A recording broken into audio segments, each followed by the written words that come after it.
तो जब मैं कॉलेज पढ़ती थी तो मेरी बेस्ट फ्रेंड हुआ करती थी। वो कॉलेज पास करते ही फ्रांस चली गई।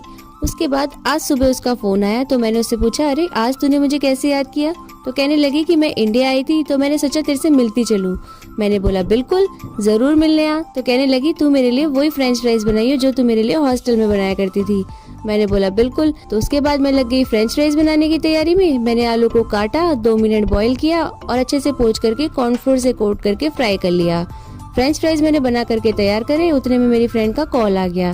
कहने लगी मैं तेरे घर की लोकेशन के पास ही हूँ पर मुझे एग्जैक्ट एड्रेस याद नहीं आ रहा, तो तू क्या बाहर तक आएगी? मैंने बोला बिल्कुल।